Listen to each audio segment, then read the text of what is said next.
Kozhikode youth കോൺഗ്രസിന്റെ പ്രതിഷേധം ആരോഗ്യമന്ത്രിക്കെതിരായ പ്രതിഷേധം അത് സംഘർഷാവസ്ഥയിലേക്ക് പോകുന്നു. ബാരിക്കേഡുകൾ മറിച്ചെടുക്കാനുള്ള ശ്രമം പോലീസ് ജലപീരങ്കി പ്രയോഗിച്ച് പ്രവർത്തകരെ പ്രതിരോധിക്കുകയാണ്. പലയിടങ്ങളിൽ നിന്നായി നമ്മൾ ഇത്തരം കാഴ്ചകൾ കണ്ടുകൊണ്ടിരിക്കുന്നു. കോൺഗ്രസ്, യൂത്ത് കോൺഗ്രസ്, ലീഗ്, യൂത്ത് ലീഗ്, BJP, യുവമോർച്ച അങ്ങനെ പ്രതിപക്ഷ നിരയിലെ പാർട്ടികളും അവരുടെ യുവജന സംഘടനകളും കഴിഞ്ഞ കുറച്ച് ദിവസങ്ങളായി ആരോഗ്യമന്ത്രിക്കെതിരെ തുടരുന്ന അതിശക്തമായ പ്രതിഷേധം അതിന് ഒരു അയവും വരുന്നില്ല എന്നതാണ് ഇപ്പോൾ നമ്മൾ കണ്ടുകൊണ്ടിരിക്കുന്ന കോഴിക്കോട്ടെ സമര ദൃശ്യങ്ങളാണ്. ഇംതിയാസ് കരി വിവരങ്ങളുമായിട്ട്. ഇംതിയാസ്, ശക്തമാണ് പ്രതിഷേധം. കൂടുതൽ പ്രവർത്തകർ അങ്ങോട്ടേക്ക് വരുന്നുണ്ടോ? എന്താണ് സ്ഥിതി? മണി, 100ഓളം യൂത്ത് കോൺഗ്രസ് പ്രവർത്തകരാണ് ഇപ്പോൾ കോഴിക്കോട് കളക്ടറേറ്റിന് മുമ്പിൽ ആരോഗ്യമന്ത്രിക്കെതിരെ പ്രതിഷേധവുമായി എത്തിയത്. ആദ്യഘട്ടത്തിൽ DCC പ്രസിഡന്റ് പ്രവീൺ കുമാർ ഈ യൂത്ത് കോൺഗ്രസിന്റെ പ്രതിഷേധമെല്ലാം ഉദ്ഘാടനം ചെയ്തതിനു ശേഷം ഇപ്പോൾ വലിയ സംഘർഷത്തിലേക്ക് കാര്യങ്ങൾ കടന്നിരിക്കുകയാണ്. ആദ്യഘട്ടത്തിൽ തന്നെ പ്രവർത്തകർക്കു നേരെ ഈ ബാരിക്കേഡ് പ്രവർത്തകർ ഇളക്കി മാറ്റാൻ ശ്രമിച്ചതോടുകൂടി ആദ്യഘട്ട ജലപീരങ്കി പ്രവർത്തകർക്ക് നേരെ പ്രയോഗിച്ചു. തുടർച്ചയായിക്കൊണ്ട് ജലപീരങ്കി ഉപയോഗിക്കുന്നതിന്റെ ദൃശ്യങ്ങളാണ് കോഴിക്കോട് സിവിൽ സ്റ്റേഷന് മുൻപിൽ നിന്ന് നമുക്ക് ഇപ്പോൾ കാണാൻ കഴിയുന്നത്. ജലപീരങ്കി ഉപയോഗിച്ച് പ്രവർത്തകരെ പ്രതിരോധിക്കുക എന്ന രീതിയിലാണ് ഇപ്പോൾ കാര്യങ്ങൾ പോകുന്നത്. ബാരിക്കേഡിന് മുകളിൽ കയറി ആദ്യഘട്ടത്തിൽ പ്രവർത്തകർ പ്രതിഷേധിക്കാൻ ശ്രമിച്ചിരുന്നു. പിന്നീട് താഴെ ഇറങ്ങുകയും ചെയ്തു. എന്നാൽ പോലീസുമായിട്ടൊരു സംഘർഷത്തിലേക്ക് ഇതുവരെ കാര്യങ്ങൾ പോയിട്ടില്ല എന്ന് തന്നെ വേണം പറയാൻ. തുടർച്ചയായിട്ട് ജലപീരങ്കി ഇവിടെ നിന്ന് കോഴിക്കോട് സിവിൽ സ്റ്റേഷന് മുൻപിൽ നിന്ന് പ്രവർത്തകർക്ക് നേരെ ഇപ്പോൾ ജലപീരങ്കി തുടർച്ചയായിട്ട് പ്രയോഗിക്കുന്നുമുണ്ട്.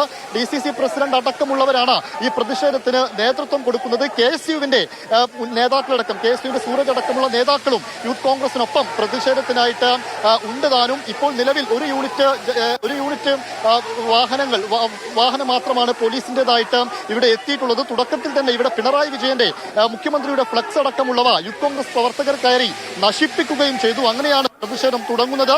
എന്തായാലും പ്രവർത്തകർക്ക് നേരെ തുടർച്ചയായിട്ട് ജലപീരങ്കി പ്രയോഗിക്കുന്നു. ആ രീതിയിൽ പോലീസ് പ്രവർത്തകരെ പ്രതിരോധിക്കാനുള്ള ശ്രമമാണ് ഇപ്പോൾ നടന്നുകൊണ്ടിരിക്കുന്നത്. പ്രവർത്തകർ ഗേറ്റിന് പുറത്ത്, ബാരിക്കേഡിന് പുറത്തായിട്ട് ബാരിക്കേഡ് ഇളക്കി മാറ്റാനും അതുപോലെ തന്നെ വടിയടക്കമുള്ള കാര്യങ്ങൾ ബാരിക്കേഡിന് മുകളിലൂടെ സിവിൽ സ്റ്റേഷന്റെ അകത്തേക്ക് എടുത്തെറിയുകയടക്കമുള്ള പ്രവർത്തനങ്ങൾ ഇപ്പോൾ പ്രവർത്തകരിൽ നിന്ന് ഉണ്ടാവുന്നുണ്ട്. എന്തായാലും പോലീസും പ്രവർത്തകരും തമ്മിലൊരു സംഘർഷം ഉണ്ടാവുന്ന രീതിയിലേക്ക്, ഏറ്റുമുട്ടലിലേക്ക് കാര്യങ്ങൾ പോയിട്ടില്ല. ജലപീരങ്കി ഉപയോഗിച്ച് പ്രതിരോധിക്കുകയാണ് ചെയ്യുന്നത്. ഇപ്പോൾ ഒരു കൂട്ടം പ്രവർത്തകർ റോഡിലേക്ക് ഇറങ്ങുന്നു. അതായത് നേരെ മുൻപിലുള്ള ഹൈവേ ഉപരോധിക്കാൻ വേണ്ടിയിട്ട് റോഡിൽ കുത്തിയിരുന്ന് പ്രതിഷേധിക്കുക എന്ന ലക്ഷ്യത്തോടു കൂടി ഒരു കൂട്ടം പ്രവർത്തകർ ഇപ്പോൾ റോഡിലേക്ക് ഇറങ്ങിയിരിക്കുകയാണ്. അവിടെയും പ്രതിഷേധം ഒരു ഭാഗത്ത് റോഡിലും അതുപോലെ തന്നെ സിവിൽ സ്റ്റേഷന്റെ മുൻപിലെ ബാരിക്കേഡിന് മുൻപിലും ഈ രീതിയിൽ രണ്ട് രീതിയിൽ പ്രതിഷേധങ്ങൾ കൊണ്ടുപോകാനാണ് പോലീസിനെ ബലം പ്രയോഗിച്ച് വരെ നീക്കേണ്ടി വരും. വേറെ നിവൃത്തിയില്ല പോലീസ് മുമ്പിൽ. അതും സംഘർഷത്തിലേക്ക് പോകും അല്ലേ? തീർച്ചയായിട്ടും നമ്മൾ ഇതുവരെ കണ്ട എല്ലാ പ്രതിഷേധങ്ങളും, യൂത്ത് കോൺഗ്രസിന്റേതും അടക്കമുള്ള എല്ലാ പ്രതിഷേധങ്ങളും പോലീസ് ആദ്യഘട്ടത്തിൽ തന്നെ പ്രവർത്തകരെ ആ രീതിയിൽ ജലപീരങ്കി അടക്കമുള്ളവ ഉപയോഗിച്ച് പ്രതിരോധിക്കുന്നതാണ് കണ്ടത്. എന്നാൽ കൂടുതൽ പ്രശ്നങ്ങളിലേക്ക്, കൂടുതൽ കാര്യങ്ങളിലേക്ക് ഇത് പോവുകയാണെങ്കിൽ ഒരു പക്ഷേ പോലീസുമായിട്ട് വാക്കേറ്റവും മുമ്പും തള്ളും, അവരെ ബലം പ്രയോഗിച്ച് അറസ്റ്റ് ചെയ്യുക എന്ന രീതിയിലേക്ക് തന്നെ കാര്യങ്ങൾ പോകുന്നതിൽ സംശയമില്ല. ഇപ്പോൾ റോഡിൽ നിന്നുകൊണ്ട് പ്രതിഷേധക്കാർ ഒന്നടങ്കം ഇപ്പോൾ മുദ്രാവാക്യം വിളിക്കുന്നതിന്റെ കാഴ്ചകളാണ് കാണുന്നത്. ആരോഗ്യമന്ത്രിക്കെതിരെ, VN വാസവനെതിരെ, സർക്കാരിനെതിരെ അടക്കമാണ് ഇപ്പോൾ പ്രതിഷേധക്കാർ ഒന്നടങ്കം മുദ്രാവാക്യം വിളിക്കുന്നത്. പോലീസിന്റെ ഒരു നിര ഇപ്പോൾ